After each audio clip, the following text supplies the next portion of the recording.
Welcome to BX classes. आज हमारा lecture second है परसेंटेज चैप्टर का। तो शुरू करते हैं, जो हमने कल छोड़ा था उसके आगे कंटिन्यू करते हैं। देखो, कल हम लास्ट जो हमने पढ़ा था फ्रैक्शन से हम कन्वर्ट करते हैं परसेंटेज में। आज उसी के आगे कंटिन्यू करते हैं। लास्ट टाइम हमने जो देखी वो देखी थी 1/8 फ्रैक्शन की वैल्यू। जब फ्रैक्शन में हम इस चीज़ को कन्वर्ट करते हैं तो हम 100 से मल्टीप्लाई करते हैं उस चीज़ को। ठीक है, ये हो गया। जब इसको 100 से मल्टीप्लाई किया तो डिवाइड करेंगे 8 से, ये आता है 0.5%। ऐसे जाता आप डिवाइड करके देख सकते हो। 8 1 जा 8, 2 बचा और 20 बच गया। ठीक है, 2 से जाएगा 16 टाइम, फिर बचेगा 4 पॉइंट लगा के आप 5 लिख सकते हो 40 करके। ठीक है, नेक्स्ट आता है, इसके बाद आता है 1/9। 1/9 का कैसे होता है? जब इसको हम 1/9 को मल्टीप्लाई करेंगे 100 से तो क्या हो जाता है? परसेंटेज में कन्वर्ट हो गया। अब इसको परसेंटेज में, नॉर्मल परसेंटेज में, आपको जब पेपर में जब कभी भी क्वेश्चन आपको कोई भी एग्जाम में आता है तो कैसे देंगे? जहाँ तो ऐसे दे देंगे या तो ऐसे आपको बनाना है, देंगे वो ऐसे, आप ऐसे कन्वर्ट करना है। इससे क्या होता है कि आपके जो क्वेश्चन होते हैं वो जल्दी से रेशियो में आप कन्वर्ट करके उससे जल्दी से निकाल सकते हैं इजीली वे, उससे कैलकुलेशन ज़्यादा हार्ड नहीं बनती। ठीक है, अब ये हो जाएगा 100/9। इसको हम लिख सकते हैं 11/9%। इसकी यही वैल्यू होती है, आप डिवाइड करके देख सकते हैं। ठीक है, आगे आता है 1/10। 1/10 को कैसे कर सकते हो आप? इसको लिख सकते हैं लाइक 100/10, फिर क्या होता है 10%। 100 से मल्टीप्लाई करेंगे तो ये हो जाएगा। आगे आता है 1/11। ठीक है, इसको हम लिख सकते हैं ऐसे, ये हो जाएगा ये। इसकी ये वैल्यू, ये बहुत इंपॉर्टेंट है। ये हो गया, ये हो गया। इसमें हमेशा कंफ्यूजन रहती है कि 11 का होगा या 9 का, 11 का होगा या 9 का। जिसके नीचे 11 है वो 11 की परसेंट फ्रैक्शन वैल्यू देगा, जिसके नीचे 9 है वो 9 की फ्रैक्शन वैल्यू। ठीक है, आगे आता है 1/12। ठीक है, इसके इक्वल होगा 100/12, जो कि 100 हमें सीधा मल्टीप्लाई कर दिया। इसकी क्या होगी? अब देखो, इसको डिवाइड करके ही देख लेते हैं। नहीं तो मैं 10 से कर सकता हूँ। 8 टाइम्स आता है 96। 12 96 कहाँ पे आता है? मतलब कि 12 8 का 96 होना है। ठीक है, पॉइंट लगेगा 4 बचा और 4 से कितना आएगा? 3 है समथिंग आएगा, कुछ ऐसे करके नहीं। जैसे 8 टाइम्स आता है 96, कितना बचा? 4। अगर इधर 0 लेंगे तो पॉइंट लगाना पड़ेगा। 3 से जाएगा 36, पॉइंट लगाओगे फिर से बचेगा 3 3 जाता जाएगा, अभी कंटिन्यू कर सकते हैं। ठीक है, तो आप इसको ऐसे लिख सकते हो। जो इसकी मेन फ्रैक्शनल वैल्यू होती है, जो सही होती है वो ये होती है। ठीक है, जैसे क्या बचा था नीचे आपका? 4 बचा था। ठीक है, हमारे पास जो क्वेश्चन में आया था वो इधर लिखना था, जो नीचे जिससे डिवाइड करें वो जिससे भरे इसको ऐसे, और इसी को हम आगे अगर सॉल्व करेंगे तो ऐसे होगा 8/3। ठीक है, जहाँ पे आपको ये 3 दिख रहा है ना, इसका मतलब है वो डिवाइड में ऐसे, फ्रैक्शन में ऐसे बनाएगा। ठीक है, इसलिए तो ये है। ठीक है, आगे आता है 1/30। अच्छा, जो मैंने कल आपको होमवर्क दिया था, इसमें कुछ मैं साथ नहीं आया कि 1/9 दिया था, मैंने कुछ दिया था, निकाला हुआ किसी ने? नहीं दिया? चलो कोई बात नहीं। कर दिया मैंने, आई थिंक 9 ही दिया था 1/9 को, ये देख कर बात ही। 1/13 का इसको डिवाइड करो 100 से, इसकी भी निकल आएगी। कैसे निकल आएगी? इसको डिवाइड करो, देखो 13 से करोगे तो कितने टाइम्स आता है? ये 7 टाइम्स आएगा। क्या होता है? 91। कितना बचेगा? 9। तो लिख सकते हो ना इसका, क्या आ जाएगा इसका? 7 9/5। यही होगा इसकी 1/13 की जो परसेंटेज वैल्यू होगी वो इसमें आएगी। ठीक है, इसके आगे होता है आपका दैट इज इसके आगे आएगा 1/40। इसको कैसे कर सकते हो? 1/40 इंटू 100 कैसे हो जाएगा? ये 100/40। इसको डिवाइड करोगे 14 से कितनी टाइम जाता है? 6 टाइम जाएगा 84, या 7 टाइम जाएगा? 7 टाइम जाएगा। ये 98 पे आता है 14 के टेबल में। 14 7 से ये होता है आपका 47 से कितना होता है? 14 7 से यही होता है, 98 ही होता है। क्यों इतना होगा? ठीक है, 98 टाइम्स आएगा तो अपॉन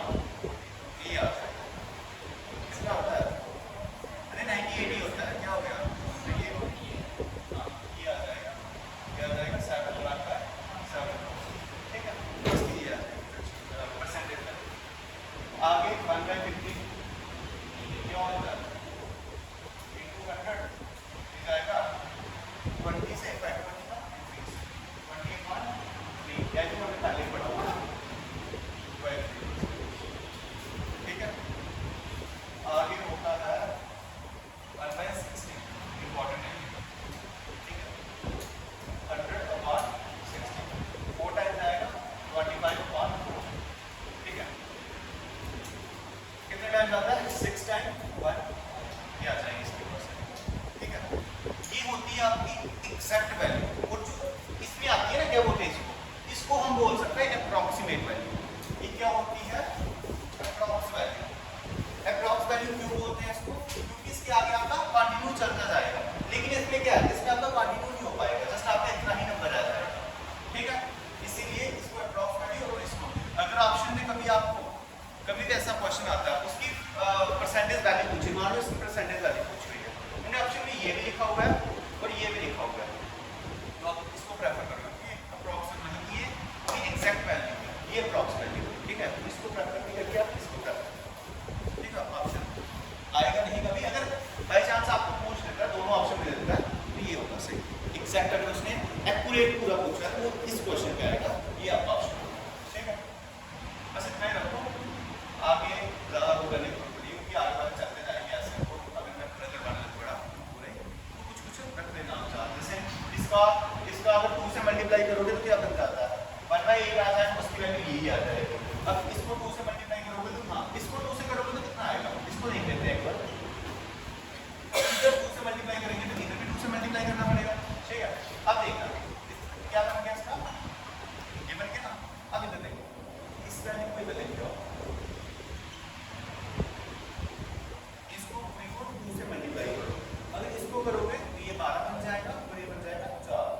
अब ये सही है क्या इसका यही आएगा नहीं आएगा ठीक है। इसका आएगा 13/3 ऐसा क्यों होगा देखो ऐसा क्यों होगा देखो 6 को हम ऐसे लिख सकते हैं ना ऐसे लिख सकते हैं यही होता है इसका मतलब जब मल्टीप्लाई किया अब ये उसके साथ भी मल्टीप्लाई होगा 12 आ गया इसके साथ मल्टीप्लाई हुआ 4 आ गया बड़ा है ना ऊपर अगर ऊपर बड़ा है तो मतलब इसको हम और डिवाइड कर सकते हैं जब डिवाइड करेंगे तो क्या आ जाएगा क्या आ जाएगा कैसे आएगा ये 3 1 जा 3 + 1 4 हो जाएगा ये आ जाएगा एक्सप्रेशन। इसको हम लिख सकते हैं ना ऐसे एक्सप्रेशन का मतलब क्या है ऐसे लिख सकते हैं इसको जब इसको ऐसे लिखोगे तो ये क्या बन जाएगा 13 + 1/3 और इसी को हम लिख सकते हैं 13 1/3 ठीक है। इसीलिए हमारा इसकी वैल्यू होगी ना जो इसकी वैल्यू फ्रैक्शन वैल्यू वो क्या आएगी आपकी ये आएगी इसकी वैल्यू आ सकती है आपकी ठीक है। अगर आप कोई ऐसा लिखते हैं तो मतलब इसकी वैल्यू है 2/15 की वैल्यू ठीक है। कुछ भी वैल्यू निकाल सकते हो आप c की वैल्यू निकाल सकते हो 3/15 ठीक है जो आपको सही लगे। अब हम बेसिक क्वेश्चंस पे आते हैं इसके नॉर्मल ये तो चल गया नॉर्मल अब थोड़े एक दो क्वेश्चंस पे ठीक है। जैसे नॉर्मल टाइप क्वेश्चन शुरू करते हैं छोटे से बिल्कुल जो होता है इसका एक क्वेश्चन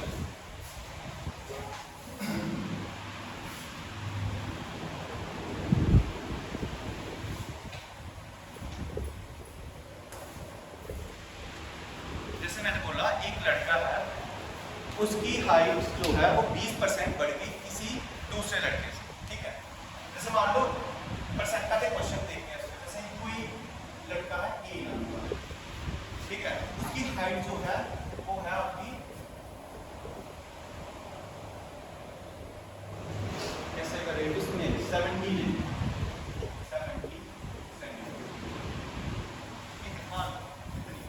छोटा सा ठीक है।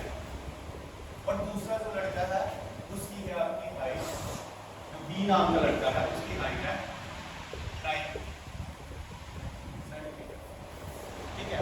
अब मुझे बताना है कितनी परसेंटेज में इसमें हाइट जो है वो बढ़ी है कितनी परसेंट हाइट बढ़ी है कितनी परसेंटेज से हाइट इसकी ज्यादा है कितनी ज्यादा देखिएगा ए कितनी बी कितनी परसेंट ज्यादा हाइट है ठीक है कितनी ज्यादा परसेंटेज हाइट है उसकी बी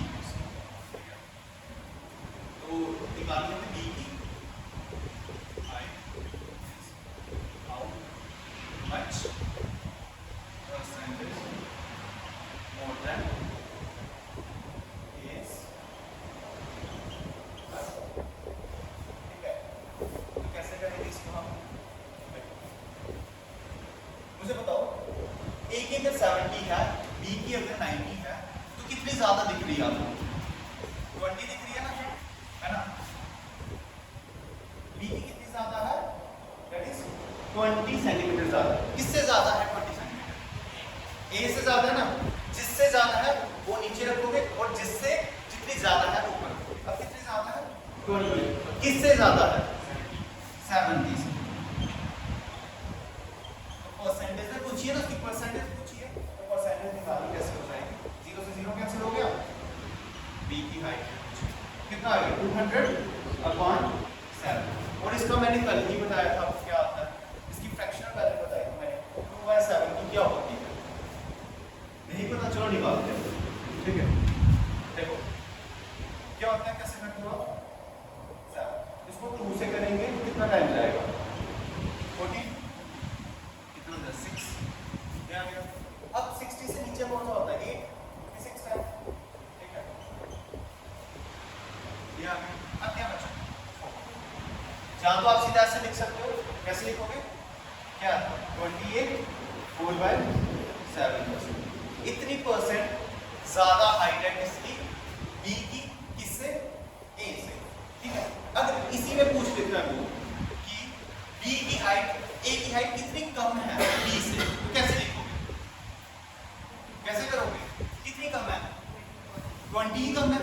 किससे कम पूछ रहा है? बी से पूछ रहे ना, तो बी की वैल्यू कितनी है? 90। क्या आ जाएगा?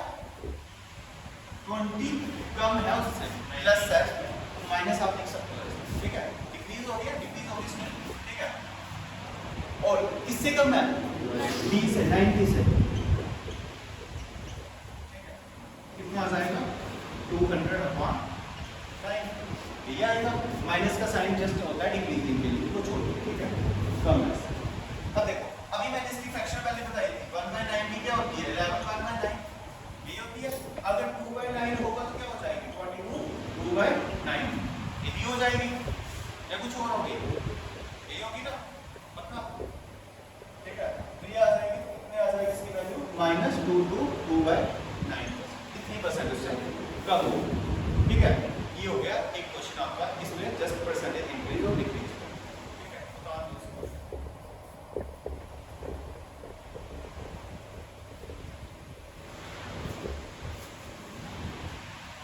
आपको फॉर्मूले दिए जाते हैं कि इतना ज्यादा होगा तो वो ऐसे कर सकते हो, लेकिन मेरे अकॉर्डिंगली फॉर्मूले आप जितना फॉर्मूले से बचोगे ना वो ज्यादा बेस्ट है। फॉर्मूले आपको भूल सकते हैं, लेकिन वो कंसेप्ट होता है वो नहीं भूलता, ठीक है। अगर मैं इसको फॉर्मूले से करवाता तो शायद आपको इतना ज्यादा पता नहीं चलता कि फॉर्मूला, आप सोचते कि हाँ ऐसे क्वेश्चन आएगा उसमें फॉर्मूला है, क्या पता थोड़ा सा घुमा के पूछे तो आप फॉर्मूला लगा दो क्वेश्चन गलत हो जाएगा। अगर आपको कंसेप्ट पता होगा किसी चीज में तो आपको कभी नहीं, ठीक है।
बी की इनकम से। तो ये बताओ कि बी की इनकम जो है कितने % कम होगी ए की इनकम से, ठीक है। तो कैसे करोगे, ए और बी को लिखोगे, ए और ए की इनकम कितनी ज्यादा है, 40% ज्यादा है, किससे है, बी से। मतलब बी की इनकम क्या होगी, कोई भी चीज क्या होती है अपने आप में 100% होती है, तो बी की इनकम कितनी आ जाएगी, 140%, ठीक है। अब मैंने आपको बताया था कि इसमें हमें क्या करना है, रेशियो लगाना। वो भी बताता हूं कैसे करना है। 0 से 0 5 और कितना मिल गया 7, आगे ना सेम रेशियो। अब 40% की वैल्यू क्या होती है, 40% को हम कैसे लिख सकते हैं, 2/5 लिख सकते हैं ना, 2/5 लिख सकते हैं। अच्छा 5 वो होगी जो मेन हम लेते हैं, कितनी ज्यादा है, 40% ज्यादा है ना, तो 5 से कितना ज्यादा है, 2 ज्यादा है, तो कितना हो गया 7। इसकी ज्यादा थी, ए की कितनी ज्यादा थी, 2 ज्यादा थी, किससे 5 से, वो लिख दिया। अब बताना है कि बी की कितनी कम है, कितनी दिख रही है आपको बी की कम, 2 कम दिख रही है, किससे कम दिख रही है, ए से कम दिख रही है ना, ए की वैल्यू नीचे देखो, ये हो गया, ये अभी किया आपने, ऐसा होगा, क्या होता है इसका, यही होता है ना, या इसको और सॉल्यूशन।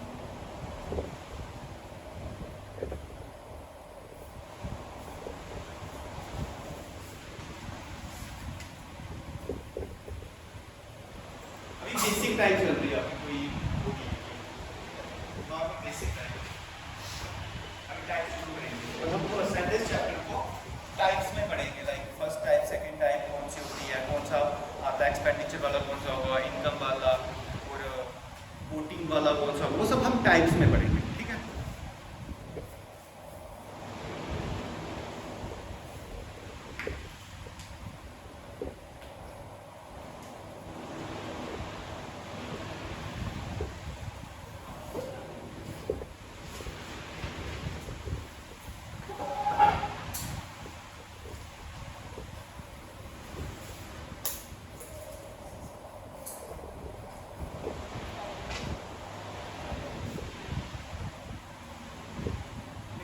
एक क्वेश्चन लिखो, प्राइस ऑफ 5 मैंगोज, एक क्वेश्चन लिखो,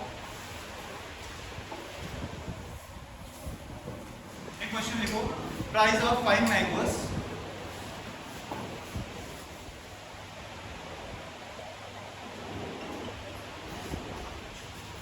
इज ₹7, ठीक है। कितने रुपीस का, 5 मैंगोज का प्राइस कितना है, 7। फाइंड प्राइस ऑफ 6 मैंगोज, कितने मैंगोज, 6 मैंगोज। इसे बोलते हैं यूनिटरी मेथड, ठीक है। मतलब कि आपको यूनिट देख के पता करना है कि क्या आंसर होगा इसका। लाइक देखो क्या बोल रहा है, 5 मैंगोज आपके पास, कितने मैंगोज है, 5 मैंगोज, कितने रुपीस की आएगा, 7 रुपीस 7। एक मैंगो किसके कितने पैसे का होगा, 1 मैंगो इज इक्वल टू 7/5, ठीक है, 7/5 एक मैंगो, क्योंकि 5 मैंगो की इधर वैल्यू 7 है, एक मैंगो की कितनी हो जाएगी, 7/5, जो भी आएगा प्राइस वही आएगा, पॉइंट्स में आएगा, ठीक है, 1 समथिंग आएगा, तो वही होगा, ठीक है। बताइए उसने कितने मैंगोज की पूछा price, the price of 6 mango, 6 mangoes का कितना होगा, एक मैंगोज का इतना है, तो 6 मैंगोज का कितना होगा, 6 से मल्टीप्लाई करना पड़ेगा, 6 मैंगो उधर भी करना पड़ेगा, 6 से मल्टीप्लाई कितना होता है, ये 42/, इसमें आ जाएगा, ठीक है, 42/5।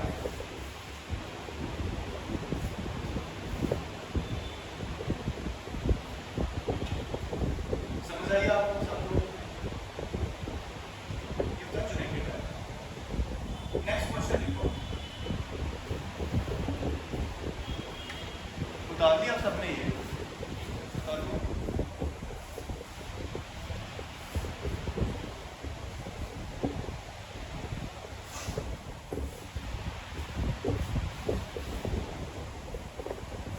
Price of 9 pens,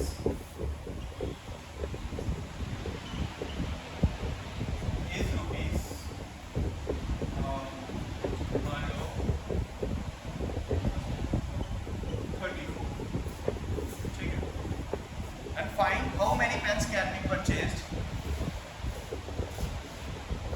Find how many pens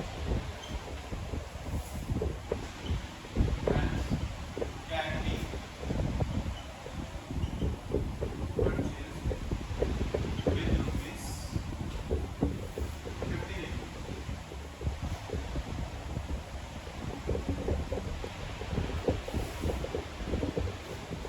मुझे तब आपको निकालना क्या है?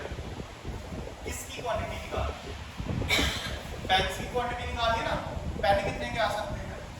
9 पेन जो खरीदे उसने 34 के खरीदे, 34 रुपए के 9 पेन ले लिए उसने। फाइंड हाउ मेनी पेन्स, कितने पेन आ सकते हैं can be purchase with 15 rupees. मतलब 1 रुपीस में कितने पेन आ सकते हैं? 9 बाय 34। ठीक है, जब क्वांटिटी निकालनी है तो उसको क्वांटिटी में ही मेजर करना पड़ेगा। एक चीज कटेगी, दैट इज जैसे उसमें क्या कटा था हमारा, उसमें मैंगोज कटे थे, इसमें कटते हमारे रुपीस कटते थे। 9 pens is 34 rupees. How many pens can be purchase with 50 rupees? एक पेन हम कितने में 9 पेन थे ना हमारे पास, 9 pens is equal to rupees. ठीक है भाई, 15 रुपीस की वैल्यू निकालनी है तो रुपीस के साथ मल्टीप्लाई करना पड़ेगा। पहले मैंने पेन की निकाली थी, जो मैंगोज की निकाली थी, मैंगो से मल्टीप्लाई। अब 1 रुपये में कितने पेन आ सकते हैं? 1 रुपये में कितने पेन आ सकते हैं? 9 पेन ये आ सकते हैं ना, अपॉन 34 ये हो सकता है। ठीक है, 34 1 रुपीस में कितने पेन आ सकते हैं? How many pens can be purchase? कितने पेन्स आप लोग परचेज कर सकते हो? क्या हमने मुश्किल लगती है इसमें? अरे वो क्वेश्चन देखो ना, क्वेश्चन पढ़ो वो कौन सा था। देखो उसमें क्वेश्चन देखो क्या था, उसमें हमें क्या निकालना था वो देखो, उसमें क्या निकालना था वो चीज देखो। उसमें हमने वो दिया, उसमें हमें मैंगोज निकालने थे, इसमें प्राइस निकालना है, रुपीस निकालना है, इसमें रुपीस ऊपर आएगा। जो चीज निकालना है उसकी वैल्यू आएगी ना, जो चीज दी हुई है वो हम निकालोगे। ठीक है, अब बताओ 1 रुपीस में कितने पेन आप खरीद सकते हो? कितने पेन खरीद सकते हो? कितने पेन? ये पेन हो गए 1 रुपीस के। 15 रुपीस में आप कितने पेन खरीद सकते हो? ठीक है, 9 into 50 upon 34 पेन खरीद सकते हो ना। कितने आ गए? 135 upon 34। 15 रुपीस में कितने पेन खरीद सकते हो? ठीक है, ये हो गया, उतारो इसको।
क्वेश्चन करवाया एक मॉक में, मैं देखता है क्वेश्चन, ये तो ऐसा क्वेश्चन है, फिर ऐसे क्वेश्चन आते हैं कोई भी पेपर जिसमें मैथ्स आता है, ऐसे क्वेश्चन आते हैं। ठीक है, चाहे जेकेएसएसबी हो, चाहे सीसीएल हो, कुछ भी हो, हर जगह क्वेश्चन आएगा। मैथ्स जो होता है वो हर जगह के लिए होता है। ठीक है, जहाँ पे मैथ्स आता है। आइए क्वेश्चन देखो, what percent is 3 centimetre? What percent is 3 centimeter of 1 meter? ठीक है, हमें ये क्वेश्चन है, अब इसकी परसेंटेज निकालनी, कैसे निकालना है?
और इधर डिवाइड करना पड़ेगा। अगर डिवाइड करेंगे तो क्या हो जाएगा, इसको 3/100 लिखना पड़ेगा, नीचे को फिर से इसके साथ मल्टीप्लाई होगा।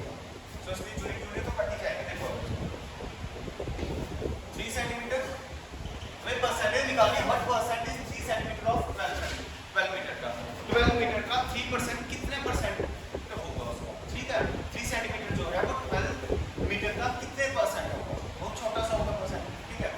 3% है किसका, 12 मीटर, ये लिखूंगा। मीटर को हम किस वजह से करेंगे, सेंटीमीटर, 12 into 100 सेंटीमीटर, और परसेंटेज में निकालना है तो 100 से मल्टीप्लाई करना पड़ेगा। देखो यूनिट से ये वाला यूनिट से ये वाला यूनिट कैंसिल, ठीक है। तो 0 से 00 से कैंसिल, 3/12 दैट इज 1/4%। कितना आ जाएगा, 0.25 आएगा। बहुत छोटा सा मैंने बोला था, वही है, बहुत छोटा था, ठीक है। तो 0.25%, ठीक है। 0.25,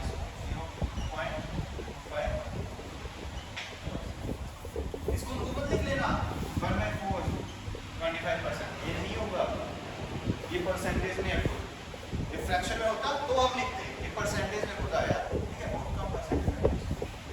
और इस क्वेश्चन का क्या होगा, 5 लीटर का 8% हमने निकालना, ठीक है। 8% आप इसका 5 लीटर का कितना हो जाएगा, कैसे निकालोगे आप इसे, पहले इसको मिलीलीटर में कन्वर्ट करते हैं। 1 litre is equal to 1000 millilitre, ठीक है। अब आपका मतलब क्या होता है, मल्टीप्लिकेशन 5 मिलीलीटर मतलब 3 जीरो लगेंगे। अच्छा, परसेंटेज का क्या लगता है, नीचे लगता है 100, 0 से 00 कैंसिल, ठीक है। कितना आ जाएगा, 400, ठीक है। हाँ 8% ऑफ इसका लीटर बताना था, 5 लीटर में 8% कितना होगा, 5 लीटर का 8% कितना होगा, तो कितना होगा 400 मिलीलीटर। अगर आप इसको मीटर लीटर में कन्वर्ट करते हो तो 100 में लिख दोगे, ये आ जाएगा आपका 0.4 लीटर, कितना आ जाएगा। हाँ सही है, कुछ नहीं है, दोनों सही नहीं है, सही है। हाँ ठीक, अगर आप नहीं करते हो, अगर आप इसको मीटर मिलीलीटर में कन्वर्ट नहीं करते तो आपका आएगा 0.4 लीटर, ये आएगा, ठीक है। करके देखो भाई, ये देखो 5 लीटर, लीटर है ना। अब इसका किससे जाएगा, किससे जाएगा, 20 से, 8/20 क्या होता है, हम इसको लिख सकते हैं ना 4/10, और हमें पता है जब 10 नीचे हो तो कितने डिजिट छोड़ के पॉइंट आता है, एक की 1 0 नीचे, 0.4 लीटर में आ जाएगा, क्योंकि ये लीटर में ही रखा था, लेकिन ये हमने मिलीलीटर में कर दिया था, तो इसको हमने मिलीलीटर में लिखा, ठीक है, इसलिए लिख रहा है, ठीक है। कोई डाउट है इसमें। अब नेक्स्ट क्वेश्चन करते हैं।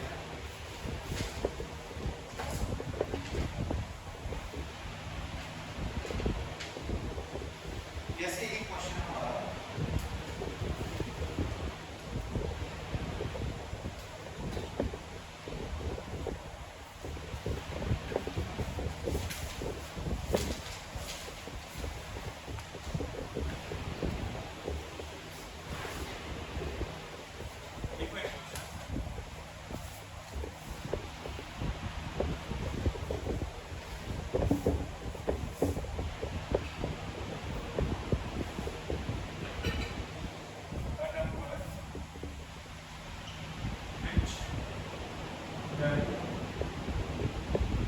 increased by 45%, it becomes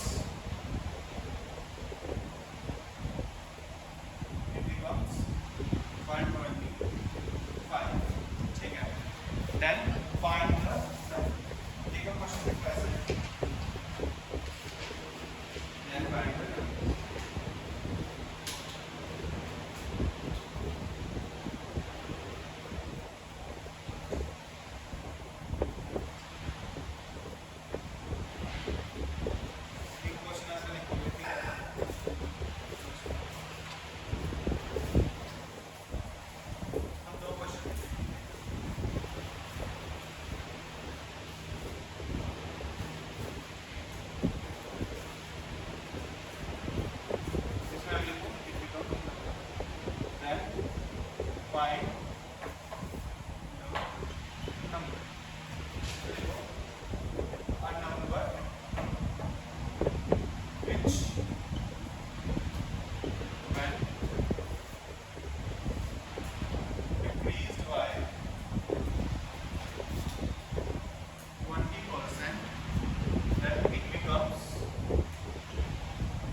1/4।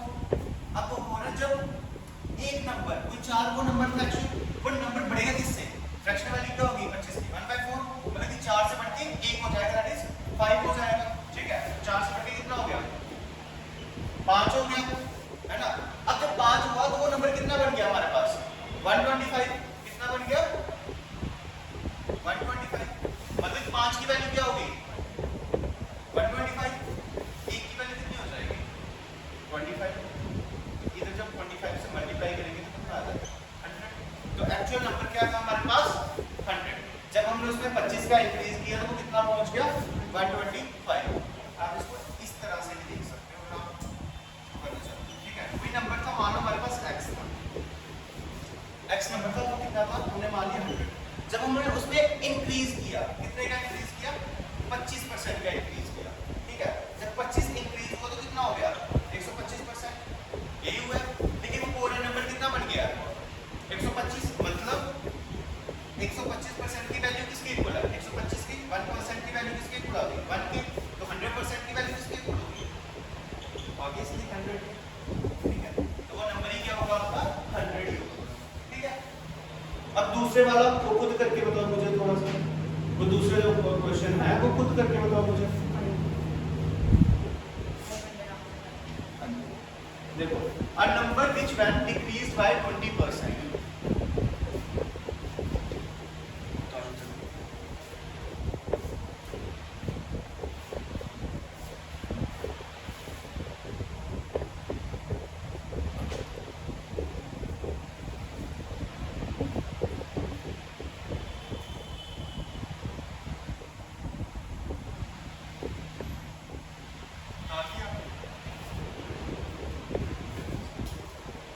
अब कोई नंबर है हमारे पास, वो कितना हुआ? डिक्रीज हुआ है।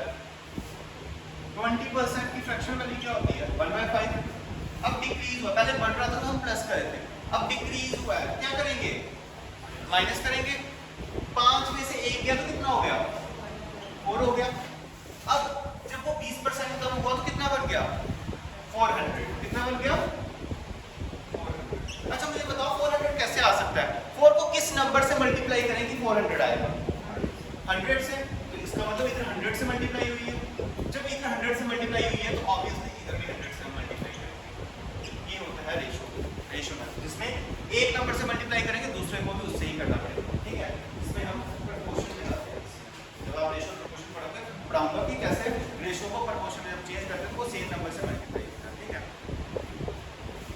4 को जब 100 से मल्टीप्लाई करोगे तो 400 बन जाएगा। तो हमारे पास नंबर कितना था? 400। मतलब कि जो एक्चुअल नंबर था हमारे पास, जो नंबर होगा हमारे पास, नंबर कितना हो जाएगा? That is 500।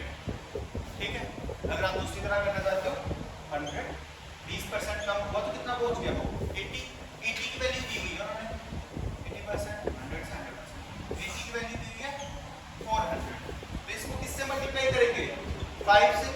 इसको भी अगर 5 से करते हैं मल्टीप्लाई तो 500 हो जाता है हमारे पास। तो ये नंबर हो जाएगा, वो क्या हो जाएगा?